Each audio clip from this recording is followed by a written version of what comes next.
The first thing you need to understand is that people rarely become interested in someone who is desperately trying to be noticed. The harder you chase attention, the more obvious your need becomes. You begin checking who noticed you, wondering why someone hasn't replied, trying to make conversations last longer, posting things hoping a particular person will see them, and constantly adjusting yourself according to other people's reactions. And slowly, without realizing it, you become predictable. You are always there, always available, always responding, always trying to be remembered. But attention works differently when it comes from genuine presence rather than desperation. The person who doesn't need to be noticed often becomes the person people notice, not because they are playing games, not because they are pretending to be mysterious, but because their attention is directed towards something larger than being validated. They have a life, they have standards, they have interests, they have discipline, they are building something. And when someone is deeply engaged with their own purpose, there is a certain quality in their presence that cannot be manufactured.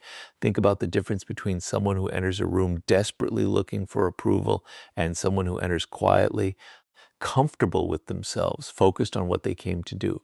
The second person doesn't need to dominate the room. They don't need to speak the loudest. They don't need to prove they are important. Their composure creates curiosity. People begin wondering what makes them so comfortable. What are they focused on? Why don't they seem desperate for attention? What are they thinking? That curiosity is far more powerful than constantly demanding to be seen. This is why you should stop measuring your value by how much attention you receive. If you need constant attention to feel valuable, you become dependent on other people's behavior. Someone replies quickly and you feel important. Someone ignores you and suddenly you question yourself. Someone compliments you and your confidence rises. Someone criticizes you and your confidence collapses. That isn't confidence, that's emotional dependence. Real confidence comes from knowing that your life has meaning even when nobody is watching. Work on yourself when nobody applauds. Learn when nobody notices. Exercise when nobody compliments you. Build your skills when nobody cares. Keep your promises to yourself when there is no audience, because eventually the internal discipline you build in private becomes visible in public. And people notice results, they notice competence, they notice calmness. They notice someone who doesn't need to constantly announce what they're doing because the evidence is already there.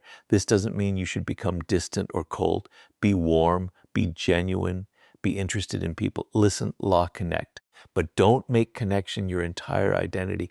You should be able to enjoy someone's presence without needing their attention to feel complete. You should be able to have a conversation without desperately trying to impress them. You should be able to leave without wondering whether they will think about you afterward. That emotional independence creates a different kind of presence. And there's another important shift. Stop trying to be interesting and start becoming interested. People can feel when you're performing. If every conversation is designed to make you look intelligent, mysterious, successful, or desirable, the interaction becomes exhausting. But when you genuinely listen, ask meaningful questions, and pay attention to what another person is saying, you create an experience. They don't simply remember your words, they remember how comfortable they felt around you. They remember that you actually listened. They remember the energy of the conversation. That becomes the foundation for the next stage, learning how to leave an emotional impression rather than simply trying to occupy someone's attention, because being noticed for a moment is easy. Becoming memorable is something deeper. The reason some people stay in your mind long after the conversation ends has very little to do with how much they talked. It has more to do with what you felt in their presence. They didn't necessarily tell you everything about themselves.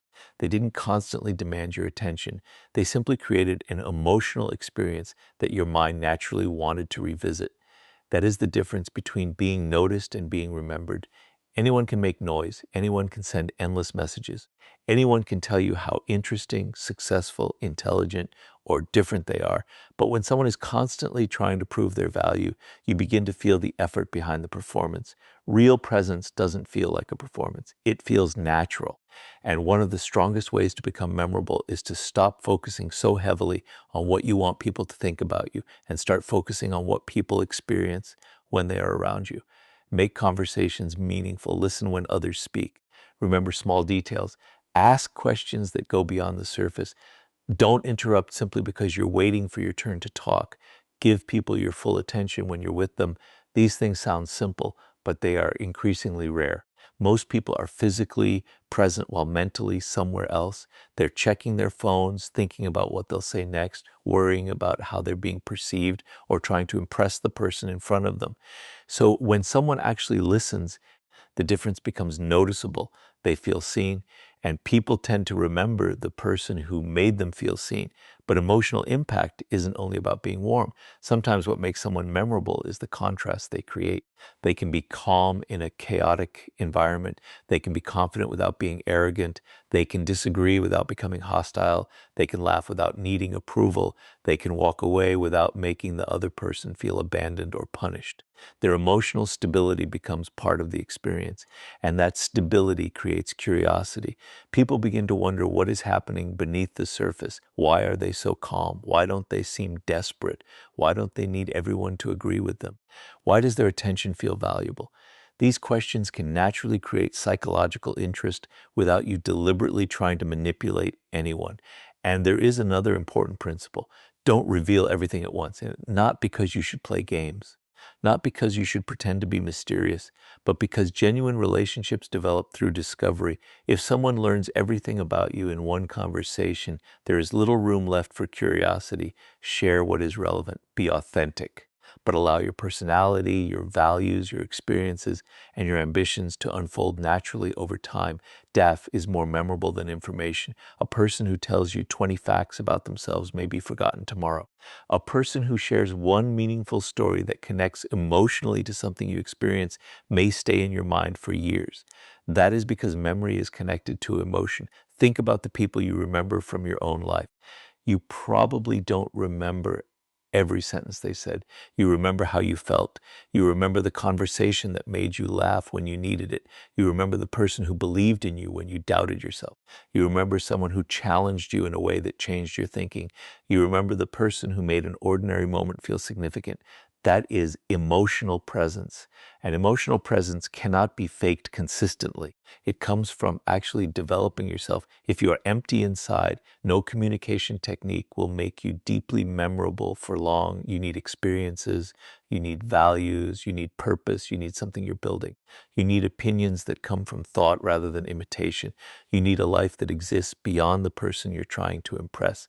Because when your inner world becomes richer, your conversations naturally become deeper. You no longer need to manufacture mystery. You become interesting because you are genuinely interested in life. And eventually, this changes the way people experience your absence.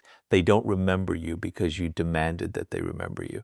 They remember you because something about the interaction mattered. And once you understand that, the next step becomes even more powerful. Learning how to create healthy space so people have room to reflect on the experience rather than becoming overwhelmed by your constant presence. There is a moment in every connection when you need to understand the value of space, not distance created out of anger, not silence designed to punish someone, not disappearing because you want them to panic. Real space is different. It is the room you create when you stop making yourself constantly available and allow your life to exist independently of another person's attention. Because when someone has unlimited access to you, your presence can become predictable. They know you'll answer. They know you'll be there. They know you'll respond when they call. They know you'll keep the conversation alive. They know you'll make yourself available whenever they need you. And predictability can quietly reduce appreciation. This doesn't mean you should become unavailable or play emotional games. It means you should stop treating constant availability as proof of care. You can care about someone and still have your own schedule. You can enjoy someone's company and still spend time alone. You can value a relationship without making it the center of your entire life. In fact, healthy independence often makes relationships stronger because you return to them with something to share. You have experiences, you have goals, you have work, you have friendships, you have interests. You have a world that continues moving even when the other person isn't around. That creates natural space for curiosity. When you are constantly present, there is little opportunity for someone to wonder what you're doing, what you're learning, what you're thinking about, or what new part of yourself is developing. But when you are genuinely occupied with your own life, people naturally become curious, not because you manufactured absence, because you have substance outside the relationship. This distinction matters. Never disappear simply to make someone chase you. Never ignore someone to punish them. Never delay a response as a psychological trick. Those behaviors may create temporary anxiety, but they don't create genuine connection. Instead, become someone who doesn't need to manipulate availability because their life already has structure. If you're working, work. If you're exercising, exercise. If you're spending time with family or friends, be present there. If you're learning something, focus on it. If you need time alone, take it. Don't interrupt your entire life every time someone's name appears on your screen. Your attention is valuable because it is limited, and when you give it genuinely. This is another reason constant digital availability can weaken presence. If someone can reach you at every moment, your attention becomes fragmented. You're physically somewhere else, but mentally waiting for the next message. You begin measuring your connection through notifications. Did they text? Did they view it? Why haven't they replied? Are they thinking about me? That mindset creates dependence. Instead, put the phone down, return to your life. Let your attention belong to what you are actually doing. When you're with someone, be fully there. When you're away, be fully away. This creates a healthier rhythm. And sometimes that rhythm creates something psychologically important: anticipation. Anticipation gives experiences emotional space. A good conversation doesn't need to continue for 5 hours. Sometimes ending at the right moment leaves the interaction feeling complete rather than exhausted. You don't need to force every conversation to last. You don't need to keep sending messages just because the conversation is becoming quiet. You can let a good moment remain a good moment and then return to your life. That creates room for reflection. The person may remember something you said. They may replay a funny moment. They may think about a question you asked. They may wonder what you're doing next. That is far more natural than trying to force yourself into their thoughts. But there is an even deeper lesson here. Space also reveals the quality of the connection. When you stop constantly maintaining it, you discover whether the other person actually contributes. Do they reach out? Do they respect your time? Do they show genuine interest? Do they make an effort? Or were you carrying the entire relationship through constant attention? Space reveals imbalance, and once you see the imbalance, you can make better decisions. You don't need to chase someone who only responds when you chase them. You don't need to constantly entertain someone who gives nothing back. You don't need to prove your importance by remaining permanently available. Let people meet you halfway. Let relationships breathe. Let your absence be a natural result of having a meaningful life, not a weapon designed to manipulate someone else's emotions. Because when you become comfortable with space, you stop fearing it. You stop thinking that every quiet moment means rejection. You stop chasing silence with desperate communication, and you begin to understand that sometimes people need room to miss the experience of your presence. The goal isn't to make people obsessed with your absence. The goal is to build a life so full, disciplined, and authentic that you don't need constant presence to feel secure, and that independence creates the space where genuine curiosity can naturally grow. There is another quality that makes a person naturally interesting: depth. Not the kind of artificial mystery where you deliberately hide information or act distant just to make people curious, but the kind of depth that comes from having different layers to your personality, your experiences, your values, and your ambitions. People become curious about what they cannot completely understand at first. That is why you should stop trying to reveal everything about yourself immediately. You don't need to tell someone your entire history during one conversation. You don't need to explain every decision you make. You don't need to announce every goal you're pursuing. You don't need to constantly tell people what you're planning to become. Let your actions reveal you gradually. There is something powerful about discovering a person over time. One conversation reveals their humor, another reveals their values, another reveals their ambition, another reveals how they behave under pressure. And eventually, you realize there is much more beneath the surface than you initially noticed. That is real intrigue. It isn't manufactured. It develops naturally. Think about someone who tells you everything immediately, every opinion, every insecurity, every plan, every personal detail, every emotional reaction. At first, the openness may feel exciting, but eventually there is little left to discover. Now think about someone who is open but measured. They answer honestly, but they don't feel compelled to reveal everything. They speak about their goals, but they don't need applause for them. They share experiences, but they don't turn every conversation into a biography. They can be warm without being completely exposed. That balance creates depth. and depth creates curiosity. But becoming difficult to predict doesn't mean becoming inconsistent. This is an important distinction. You shouldn't randomly change your personality just to keep people guessing. You shouldn't disappear one day and become extremely available the next. You shouldn't create jealousy or confusion to maintain someone's attention. That isn't mystery, that's instability. Real depth comes from being consistent in your values while remaining flexible in your expression. People know you're respectful, but they may not know exactly what you're thinking. They know you're disciplined, but they may not know what you're working toward. They know you're confident, but they may not know every experience that built that confidence. They know you have standards, but they don't need access to every thought behind them. This creates a healthy sense of discovery, and one of the best ways to develop this quality is to build a richer inner life. Ride, learn, travel, doctricate, study human behavior, develop skills. Challenge your assumptions, have experiences that don't exist for social media. The more you experience, the more dimensions you naturally develop. You won't need to pretend to be mysterious because your life contains genuine stories, lessons, failures, achievements, and perspectives. Your conversations become deeper because you have actually thought about things. You have something to say, but you also know when not to say it. That balance matters. Not every thought needs to be spoken. Not every emotion needs to be announced. Not every plan needs an audience. There is power in letting some things remain yours. Privacy creates psychological space, and psychological space allows people to wonder. They may notice that you don't constantly broadcast your life.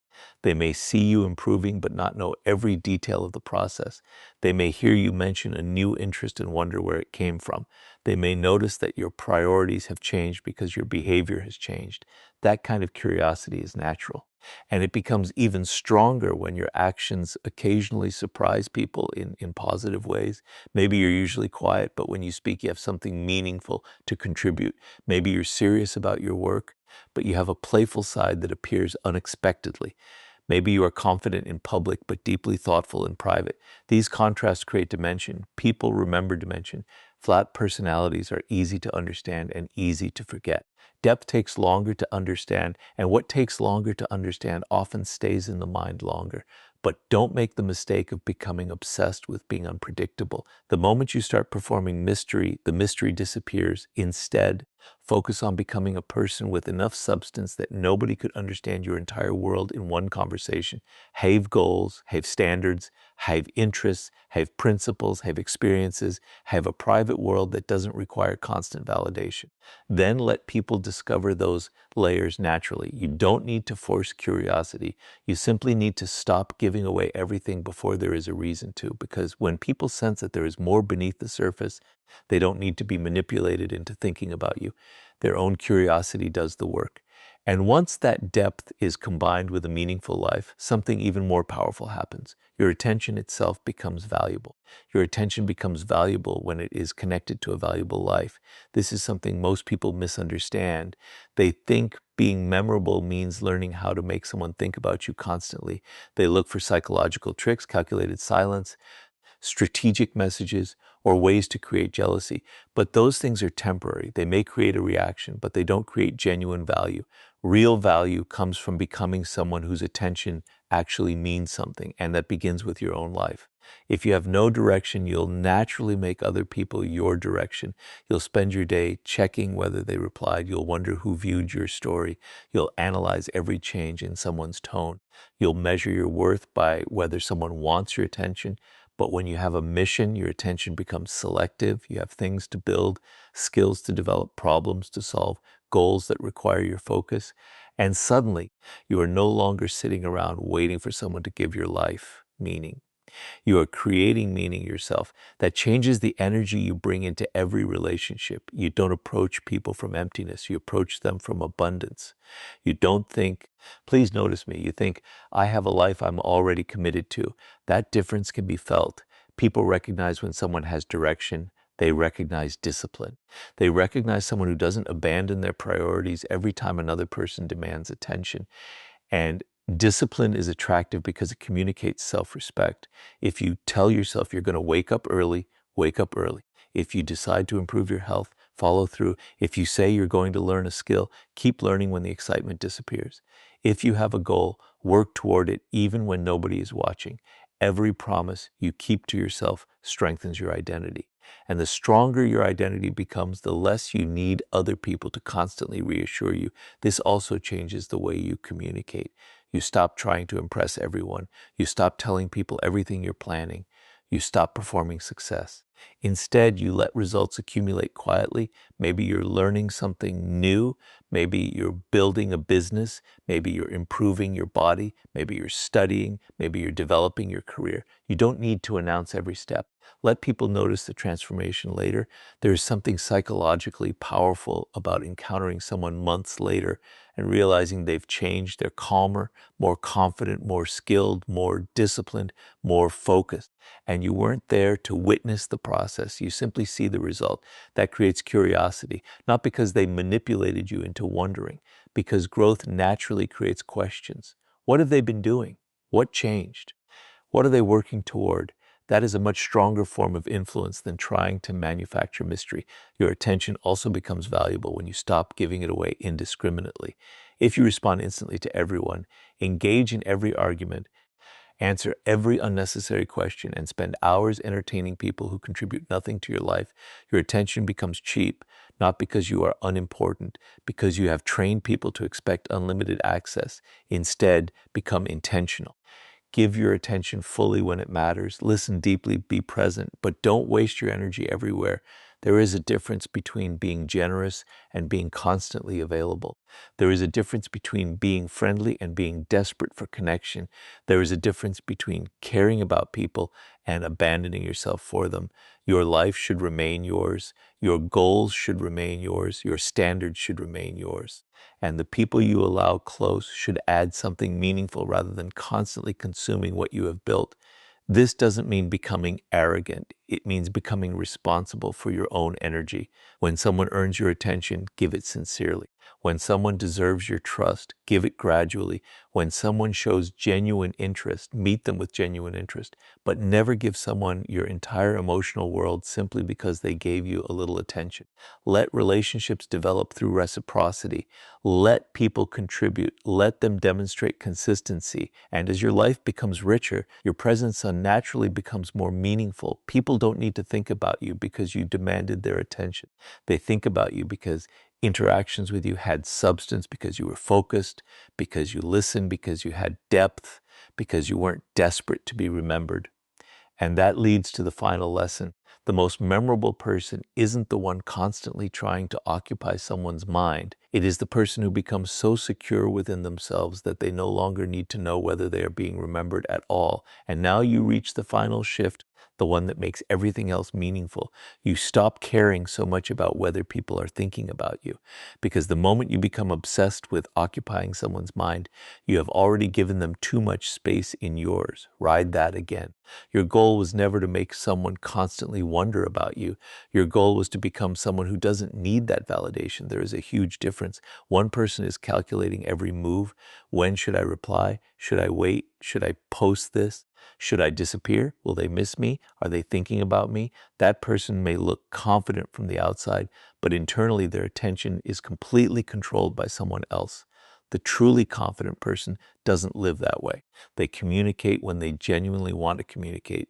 They take space when they need space. They show interest when interest is real. They walk away when something no longer serves them. And then they return to their own life. No performance, no psychological games, no obsession with the outcome. That is emotional independence. And emotional independence is one of the most attractive qualities a person can develop because it communicates something very rare. I want connection, but I don't need it to feel complete. Think about the difference between wanting someone and needing someone. Wanting allows freedom, needing creates fear. When you need someone's attention, every silence feels threatening. When you want their attention but don't need it, silence becomes normal. You can enjoy their presence without becoming dependent on it. You can appreciate their affection without building your identity around it. You can miss them without chasing them. You can care without losing yourself. That is where your power becomes stable. And this is why self-mastery matters more than psychological tactics. If you want people to think about you, become someone worth remembering. If you want your presence to matter, make your presence meaningful. If you want your attention to feel valuable, stop giving it away without intention. If you want people to respect your absence, build a life that doesn't collapse when you're alone. Everything begins with you, your discipline, your emotional control, your standards, your curiosity, your purpose, your ability to listen, your ability to walk away, your ability to enjoy your own company. These qualities create a presence that doesn't require constant maintenance. And there is something else you must understand. Being memorable doesn't mean being perfect. People don't remember perfection. They remember authenticity. They remember the person who spoke honestly. They remember the person who made them laugh. They remember the person who challenged an idea without attacking them. They remember the person who listened when everyone else was waiting to speak. They remember the person who had a strange story, a unique perspective, or a genuine passion.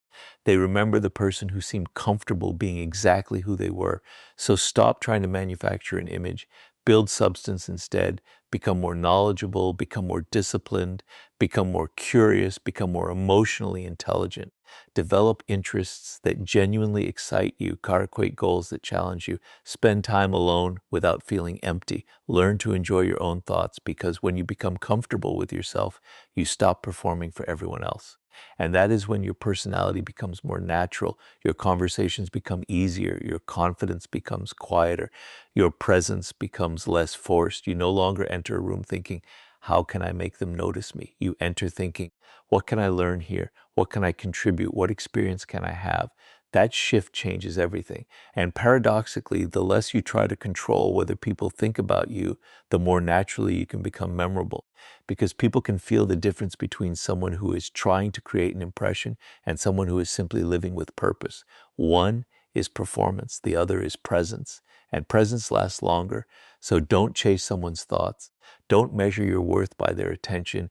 Don't manipulate absence. Don't manufacture jealousy. Don't become obsessed with being unforgettable. Become so grounded in yourself that whether someone remembers you tomorrow or forgets you next month, you remain exactly who you are. Keep building, keep learning, keep growing, keep protecting your peace. Keep becoming someone you respect when nobody else is watching, because the ultimate form of influence is not controlling what other people think about you. It is controlling who you become when nobody is thinking about you at all. And when you master that, your presence stops being something you have to force and becomes something people naturally remember.